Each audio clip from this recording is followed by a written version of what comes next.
बच्चे लोग, आज हम लोग इलेक्ट्रोकेमिस्ट्री के अंदर पढ़ने जा रहे हैं equilibrium constant from nervous equation. आपके पास एक इक्विलिब्रियम रिएक्शंस दी हुई होंगी और इक्विलिब्रियम रिएक्शंस के अंदर एक रिएक्शन है जो कि इक्विलिब्रियम पर पहुंच चुका है, तो आपको बताना है उस कंडीशन में नर्वस इक्वेशन कैसे अप्लाई करें हम लोग। तो चलो उसके अंदर पहले एक रिएक्शंस को हम लोग पहले कंसीडर करते हैं। Let us consider Bessel reaction. एक सेल मान लेते हैं जिसके अंदर क्या है, जिंक है, हमेशा की तरह सॉलिड के फॉर्म में। ZnSO4 लिए हैं, इसका इलेक्ट्रोलाइट लिए हैं जिसके कॉन्सेंट्रेशन को भी कुछ माने नहीं, छोड़ दीजिए। और फिर कॉपर सल्फेट का दूसरे में लिए कंटेनर में सोल्यूशन लिए हुए हैं, और फिर यहाँ पर Cu सॉलिड। मान लो आपके पास ये एक सेल है, एक सेल के अंदर आपने ये चीजें डाली हुई हैं।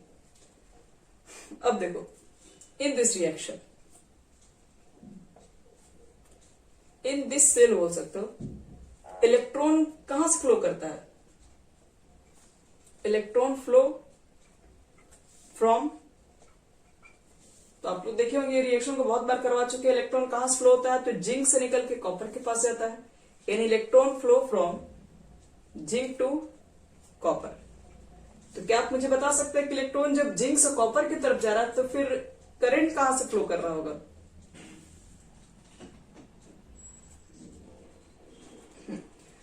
तो in this cell electron flow zinc to copper in this circuit, या इन द एक्सटर्नल सर्किट बोल सकते हो,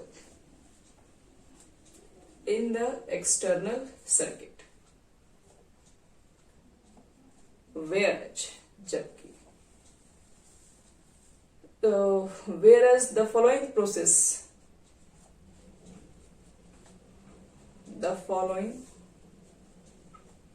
processes take place in the internal circuit.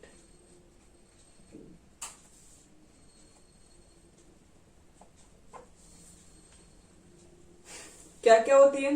सबसे पहले देखो, आप देख रहे हैं कि जिंक से इलेक्ट्रॉन निकल के कॉपर की तरफ जा रहा है, तो इसका मतलब बोल सकते हैं कि Zn from the zinc rod passes into the solution as Zn2+ ion. तो जिंक से इलेक्ट्रॉन निकल के तो कॉपर की तरफ जा रहा है, और जिंक से Zn2+ से कहां जा रहा है? सॉल्यूशन के अंदर जा रहा है। तो ऐसे बोल सकते हो कि zinc from the zinc red, zinc जो जिंक रेड से थे वो पास हो रहे हैं, passes into the solution, वो सॉल्यूशन में पास हो रहे हैं। किस फॉर्म में? तो एस Zn2+ फॉर्म में। जिंक से 2 इलेक्ट्रॉन निकल के जा रहे हैं कॉपर की तरफ, और जिंक से Zn2+ आयन कहा जा रहा है? सॉल्यूशन के अंदर। बी में क्या हुआ? तो बोल सकते हो कि Cu2+ आयन थे जो कि कहा थे? तो फ्रॉम कॉपर सल्फेट के सॉल्यूशन में थे। वो क्या हो रहे हैं? वो डिपोजिट हो रहे हैं। कहां पे डिपॉजिट हो रहे हैं? On the copper plate. तो ये चीजें हो रही है, तो हम कह सकते हैं कि as a result concentration of जो CuSO4 है, ठीक है, सॉल्यूशन के अंदर वो डिक्रीज कर रहा है, और Zn2+ आयन की वजह से उसका कॉन्सेंट्रेशन क्या हो रहा है? बढ़ रहा है। तुम लोग भी देख रहे होगे कॉन्सेंट्रेशन क्या हो रहा है? डिक्रीज कर रहा होता है। किसका? कॉपर सल्फेट का, क्योंकि कॉपर सल्फेट में से कॉपर के आयन तो निकल रहे हैं ना, तो कॉन्सेंट्रेशन धीरे धीरे तो डिक्रीज कर ही रहा है, क्योंकि उसके अंदर आयन्स कम हो रहे हैं।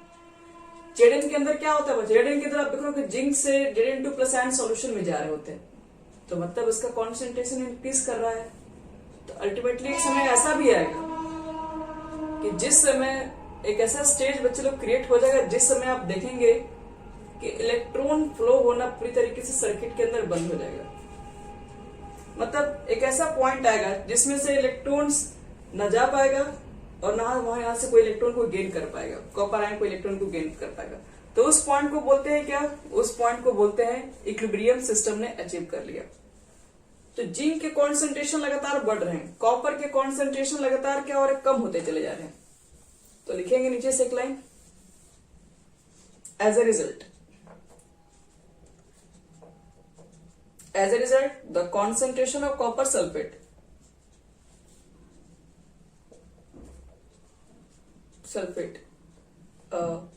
solution decreases.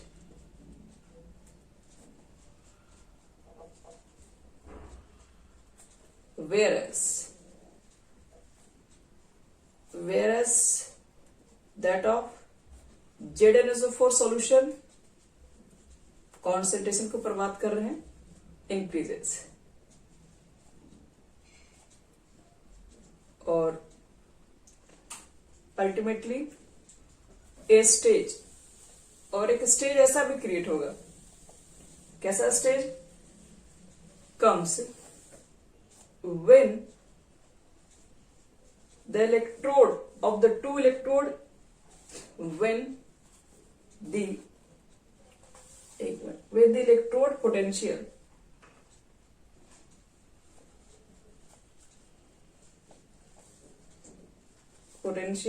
of the two electrode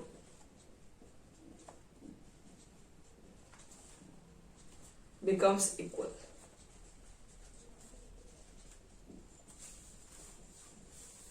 और इक्वल हो जाएंगे and the current stop, and the current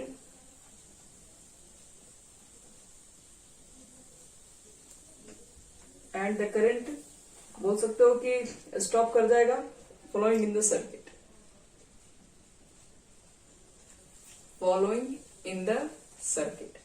और सर्किट में जैसे करंट फ्लो करना बंद कर दिया, तो इस पॉइंट को हम लोग बोलेंगे कि आपका सिस्टम जो है अब वो इक्विलिब्रियम पर आ चुका है।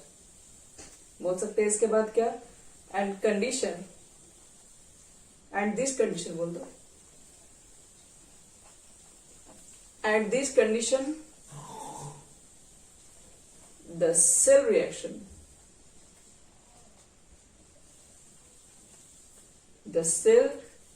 रिएक्शन क्या हो जाएगा? The cell reaction is said to have attained equilibrium.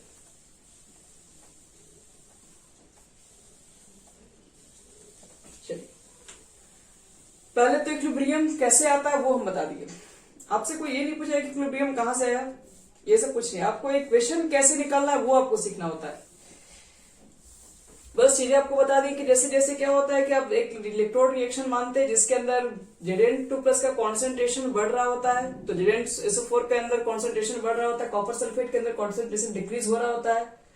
तो एक समय ऐसा आएगा कि दोनों का जो इलेक्ट्रोड पोटेंशियल है वो सेम हो जाएगा। जब इलेक्ट्रोड पोटेंशियल जब सेम हो जाएगा तो दोनों के बीच में करंट फ्लो होना बंद हो जाएगा। करंट फ्लो होना जब बंद हो जाएगा तो उस समय आपका सिस्टम जो है इक्विलिब्रियम पर हो जाएगा। अब इक्विलिब्रियम कांस्टेंट पे कैसे अप्लाई करते हैं नर्लिस्ट इक्वेशन, हमारा वो मकसद है। तो देखो कैसे निकालेंगे। सबसे पहले उसी रिएक्शन को फिर से देखते हैं। आपके पास रिएक्शन क्या है? Zn है, Cu2+ है, Zn2+ और कॉपर है। ये हमारा रिएक्शन है।